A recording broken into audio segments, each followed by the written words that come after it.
केंद्र व प्रदेश सरकार की मजदूर व किसान विरोधी नीतियों के खिलाफ सीटू का 3 दिवसीय महापड़ाव आज से प्रदेश सचिवालय के बाहर शुरू हो गया है।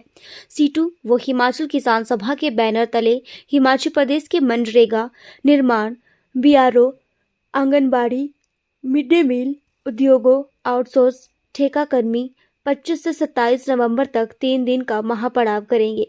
सीटू ने सरकार को चेताया है कि मजदूर व किसान 2024 में मोदी सरकार को सत्ता से उखाड़ फेंकेंगे। सीटू प्रदेश अध्यक्ष विजेंद्र मेहरा ने कहा कि केंद्र की मोदी सरकार किसान मजदूर फैसले लेती आ रही है।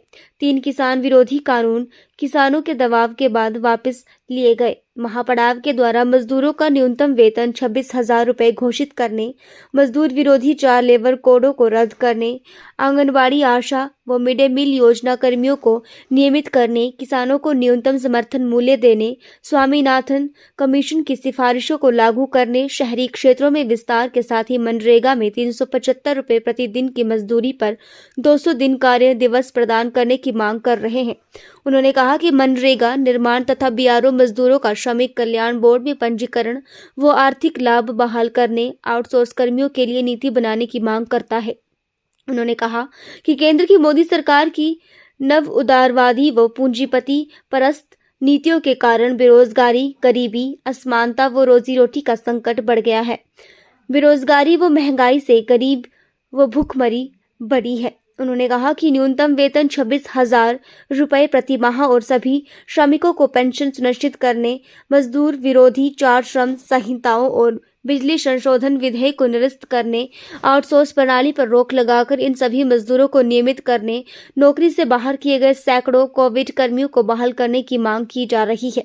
शहरी क्षेत्रों में विस्तार के साथ मनरेगा में 375 रुपये प्रतिदिन की मजदूरी पर 200 दिन कार्य दिवस प्रदान करने, मनरेगा, निर्माण तथा बीआरओ मजदूरों का श्रमिक कल्याण बोर्ड में पंजीकरण व आर्थिक लाभ बहाल करने की मांग को अनसुना किया गया है। यह सरकार मजदूर किसान विरोधी है, जिसका खामियाजा सरकार को भुगतना पड़ेगा। किसान सभा की ओर से इस तरीके के महापड़ाव पूरे देश के अंदर 26 से 28 नवंबर को आयोजित किए जा रहे हैं। हिमाचल प्रदेश में एक दिन पहले हमने शुरू किया 25 से। मूलतः सवाल यही है कि जब से केंद्र में मोदी सरकार सत्ता में आई है, लगातार इसने अमीरों को मुनाफा कमाने के लिए जो अपने दरवाजे खोले हैं, बड़े बड़े कॉरपोरेट्स के साथ, भूस्वामियों के साथ सरकार ये खड़ी हुई है और दूसरी ओर मजदूरों किसानों पर हमला किया। आपको याद ही है 2020 में 26 नवंबर जब किसान आंदोलन हुआ था, जब पूरे देश के अंदर हड़ताल हुई थी मजदूरों की, उस वक्त एक ऐतिहासिक आंदोलन 1 साल का हुआ 3 कृषि कानूनों के खिलाफ। वो कृषि कानून किसके पक्ष में थे? बड़ी बड़ी कंपनियों के पक्ष में थे और वहाँ किसानों से ज़मीनें छीनने की साजिश थी और अमीरों के पास उनको देने की साजिश थी, लेकिन किसानों ने उसको पीछे धकेला। इसी तरीके की लड़ाई एक पूरे देश के अंदर मजदूरों ने लड़ी।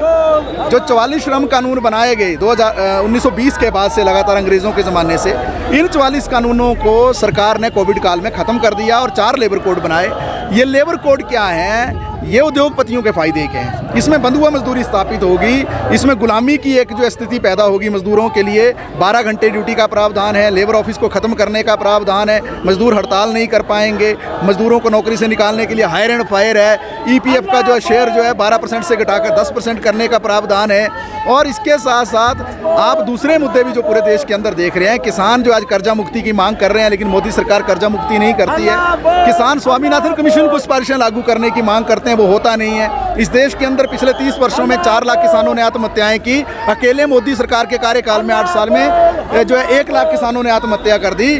तो मजदूरों किसानों की मांगों को अनदेखा करती है ये सरकार। और दूसरी ओर हम देख रहे हैं जो सार्वजनिक क्षेत्र है उसको कौड़ियों के भाव बेचा जा रहा है। रेलवे है, बिजली है, सड़कें हैं, हवाई जहाज का महकमा है, आपका समुद्री जहाज का महकमा, कोई महकमा, BSNL है, बीमा है, बैंक है, सारे के सारे महकमे जो हैं इनको पूरा जो है बेचा जा रहा है कौड़ियों के भाव। इस सब के खिलाफ जो पूरे देश में लड़ाई चल रही है। महंगाई आज तक के उच्चतम स्तर पर है, बेरोजगारी सबसे ज़्यादा पिछले इतिहास में अगर आप देखेंगे। स्मार्ट मीटर योजना लाई गई है, जहां बिजली के निजीकरण के दरवाजे खुलेंगे, कर्मचारियों की नौकरियां तो जाएंगी ही, बिजली बहुत महंगी हो जाएगी और किसान जो खेती से भी वंचित हो जाएंगे।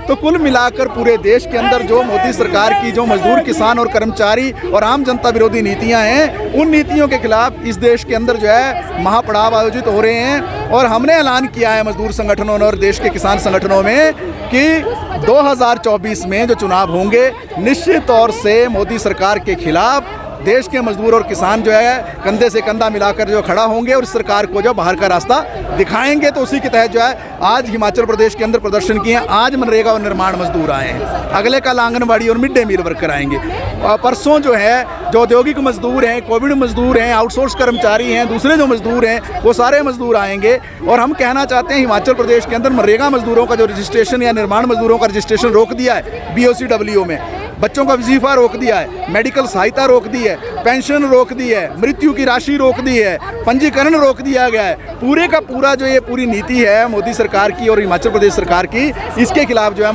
मजदूर जो है आज महापड़ाव में यहाँ शिमला में शामिल हुए हैं।